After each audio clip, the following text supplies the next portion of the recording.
आकाशवाणी रेपुर है। छत्तीसगढ़ी समाचार बुलेटिन के संग मिनल तिवारी के जय जोहार। अब सुनो आज के प्रमुख समाचार। प्रधानमंत्री ला इथियोपिया के सर्वोच्च नागरिक सम्मान ग्रेट ऑनर निशान ऑफ इथियोपिया ले सम्मानित करे गए है। छत्तीसगढ़ विधानसभा के शीतकालीन सत्र के चौथा दिन आज वंदे मातरम में होवत है गोठबात। स्कूल शिक्षा विभाग आरटीई के तहत प्राइवेट स्कूल में लइका मन के प्रवेश ला लेके नियम में करे है फेरबदल। और भारतीय सेना अग्निवीर भर्ती प्रक्रिया में ऑनलाइन सामान्य प्रवेश परीक्षा में पास हुए उम्मीदवार मन के प्रवेश पत्र करे है जारी। अब समाचार विस्तार ले। प्रधानमंत्री नरेंद्र मोदी ला इथियोपिया के सर्वोच्च नागरिक सम्मान ग्रेट ऑनर निशान ऑफ इथियोपिया ले सम्मानित करे गए है। ये पुरस्कार श्री मोदी ला भारत इथियोपिया साझेदारी ला मजबूत करे में उखर असाधारण योगदान और एक वैश्विक राजनेता के रूप में उखर अगुवाई बर इथियोपिया के राजधानी अदीस अबाबा में राखे गए एक विशेष समारोह में देगीस। प्रधानमंत्री ये पुरस्कार दोनों देश के वो लोगन ला समर्पित करीन जो मन बहुत समय ले द्विपक्षीय संबंध ला पोषित करीन है। छत्तीसगढ़ के मुख्यमंत्री विष्णुदेव साय प्रधानमंत्री ला ग्रेट ऑनर निशान ऑफ इथियोपिया ले सम्मानित करे जाए मा बधाई और शुभकामना दिन है। श्री साय इला भारत भर ऐतिहासिक और गौरवशाली पल बताइन है। छत्तीसगढ़ विधानसभा के शीतकालीन सत्र के चौथा दिन आज वंदे मातरम में चर्चा चलत है। गोठबात के शुरुआत करत विधानसभा अध्यक्ष डॉक्टर रमन सिंह कहिन कि वंदे मातरम सिर्फ गीत नोहे भलुक स्वतंत्रता आंदोलन के ऊर्जा हरे। डॉक्टर सिंह कहिन कि आज के दिन विधानसभा बर मौका है कि हम सबो इकट्ठा होके नवा भारत बनाए मा अपन योगदान देवन। चर्चा में भाग लेवत नेता प्रतिपक्ष डॉक्टर चरणदास महंत कहिन कि हम इतिहास ला झन बिगाड़न अवैया पीढ़ी ला कहूं हमन गलत रद्दा बता देबो तो ये सही नहीं होही। उन्हें मुख्यमंत्री विष्णुदेव साय कहिन कि जौन समाज इतिहास ले समझ नहीं लेवे ओकर भविष्य बर्बाद हो जथे। उमन कहिन कि वंदे मातरम चेतना और सार्वजनिक रूप ले जोड़ते। राष्ट्रगीत वंदे मातरम के 150वीं जयंती में विशेष गोठबात खातिर धन्यवाद देवत मुख्यमंत्री कहिन कि गौरव गाथा के बखान करना हर एक देशवासी बर महत्वपूर्ण हरे। उमन संसद में ये विषय ऊपर चर्चा कराए बर प्रधानमंत्री नरेंद्र मोदी के आभार जताइन। शीतकालीन सत्र के चौथा दिन आज सदन में 3 संशोधन विधेयक पारित करेगी। इमा छत्तीसगढ़ दुकान और प्रतिष्ठान संशोधन विधेयक, छत्तीसगढ़ जन विश्वास संशोधन विधेयक और छत्तीसगढ़ निजी विश्वविद्यालय संशोधन विधेयक शामिल है। ये तीनों विधेयक में हुए चर्चा में कांग्रेस विधेयक मन भाग नहीं लीन। राज्य विधानसभा में आज मुख्य विपक्षी दल केंद्रीय एजेंसी के कथित दुरुपयोग के मामला के मुद्दा में गोठबात कराए के मांग ला लेके स्थगन प्रस्ताव लेन। पूर्व मुख्यमंत्री भूपेश बघेल कहिन कि केंद्रीय जांच एजेंसी छत्तीसगढ़ में षड्यंत्र के संग कार्रवाई करत है। विपक्ष ला बदनाम करे के प्रयास करे जाथे। भाजपा विधायक अजय चंद्राकर आपत्ति जतात कहिन कि एमा चर्चा नहीं हो सके। एकर बाद सत्ता पक्ष और विपक्ष सदस्य मन के बीच चलत बहस के दौरान विधानसभा अध्यक्ष स्थगन प्रस्ताव ला आगाह कर दीन। स्थगन प्रस्ताव आगाह करे के बाद विपक्षी सदस्य मन गर्भगृह में पहुंच के नाराबाजी करीन। विधानसभा के नियम के मुताबिक गर्भगृह में पहुंचे कांग्रेस के सबो विधायक खुदे निलंबित हो गए। राज्य विधानसभा में छत्तीसगढ़ सरकार कोतिले पेश करे गए 35,000 करोड़ रुपया के प्रथम अनुपूरक बजट काली सर्वसम्मति ले पारित हो गए। ये अनुपूरक बजट ला मिला के राज्य सरकार के चालू वित्तीय बछर के कुल बजट 2 लाख करोड़ रुपया के हो गए है।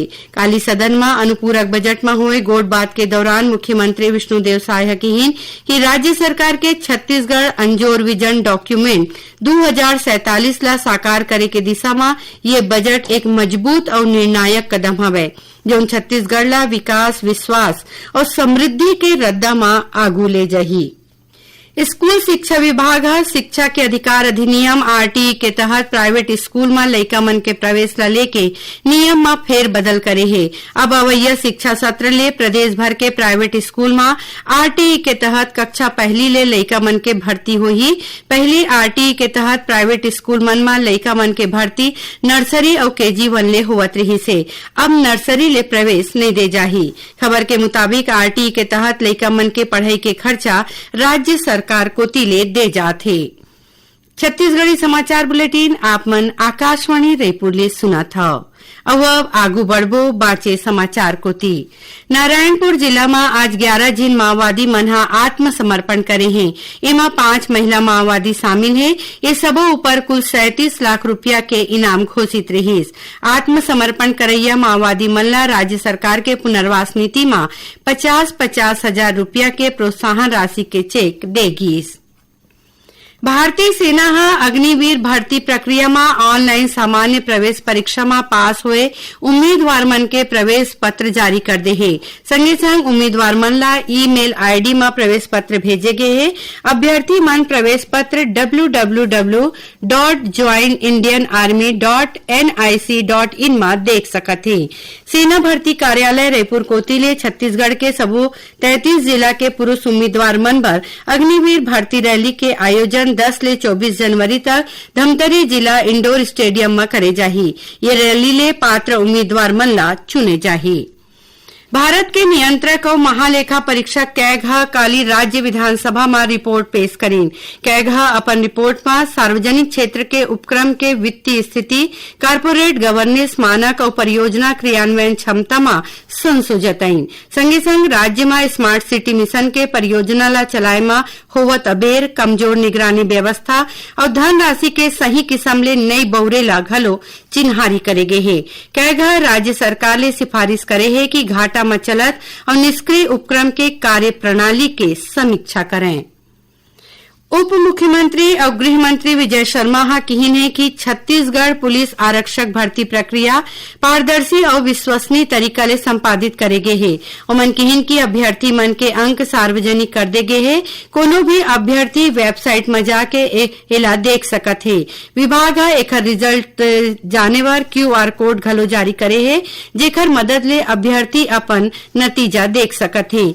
पुलिस विभाग के एडीजी प्रशासन SRP कल्लूरी है बताइन कि कहूं कोनो अभ्यर्थी ला भर्ती प्रक्रिया के संबंध में शिकायत है तो ओमन सबूत के संग 19 या 20 दिसंबर के पुलिस मुख्यालय में सोझे ओमन ले भेंट कर सकत है। एकर संगे संग उप मुख्यमंत्री विजय शर्मा हा घलो कहिन कि कहूं कोनो उम्मीदवार ला भर्ती प्रक्रिया के संबंध में कोनो किस्म के शिकायत है तो ओमन उखर रायपुर स्थित निवास कार्यालय में 21 दिसंबर के बिहनिया 10 बजे ले संजा 6 बजे तक भेंट कर सकत है। कहूं कोनो अभ्यर्थी रायपुर आए में असमर्थ हवे तो ओमन हा संबंधित जिला के पुलिस अधीक्षक कार्यालय कोतिले उखर ले संपर्क कर सकत है। खबर के मुताबिक राज्य में पुलिस आरक्षक भर्ती बर 5,900 ले ज्यादा पद बर करीबन 7 लाख अर्जी मिले रही। ये भर्ती परीक्षा के परिणाम 9 दिसंबर के घोषित करे गए है। छत्तीसगढ़ उच्च न्यायालय है प्रदेश में जंगली जिनावर के संदिग्ध मौत और अवैध शिकार के आशंका ले जुड़े मामला ला गंभीरता ले है। मुख्य न्यायाधीश रमेश सिन्हा और न्यायाधीश विभू दत्त गुरु के डिवीजन बेंच है स्वतः संज्ञान लेत ये मामला की सुनवाई जनहित याचिका के रूप में करीन। कोर्ट है राज्य के प्रधान मुख्य वन संरक्षक ला व्यक्तिगत हलफनामा दाखिल करे के निर्देश दिन है। संगे संग स्पष्ट करे हैं कि प्रदेश में वन्य जीव के सुरक्षा ला लेके कोनो भी किस्म के कोताही बर्दाश्त नहीं करे जाही। सतनाम पंथ के प्रवर्तक बाबा गुरु घासीदास जी के काली जयंती हरै। ये बेरा में सतनामी समाज कोती ले राजधानी रायपुर समेत प्रदेश भर में कतकुन कार्यक्रम राखे गए है। घासीदास जयंती में समाज के लोगन मन मंगलवार के रायपुर में एक शोभा यात्रा निकालीन। ये शोभा यात्रा में रायपुर के संगे संग बिलासपुर, राजनांदगांव, महासमुंद और जगदलपुर के अखाड़ा दल अपन प्रस्तुति दीन। आखिर में प्रमुख समाचार एक घाव फिर। प्रधानमंत्री ला इथियोपिया के सर्वोच्च नागरिक सम्मान ग्रेट ऑनर निशान ऑफ इथियोपिया ले सम्मानित करे गए है। छत्तीसगढ़ विधानसभा के शीतकालीन सत्र के चौथा दिन आज वंदे मातरम में होवत है गोठबात। स्कूल शिक्षा विभाग RTE के तहत प्राइवेट स्कूल में लइका मन के प्रवेश ला लेके नियम में करे है फेरबदल। और भारतीय सेना अग्निवीर भर्ती प्रक्रिया में ऑनलाइन सामान्य प्रवेश परीक्षा में पास हुए उम्मीदवार मन के प्रवेश पत्र करे है जारी। एकरे संग छत्तीसगढ़ी समाचार बुलेटिन यहीं सिरावत है। जय जोहार।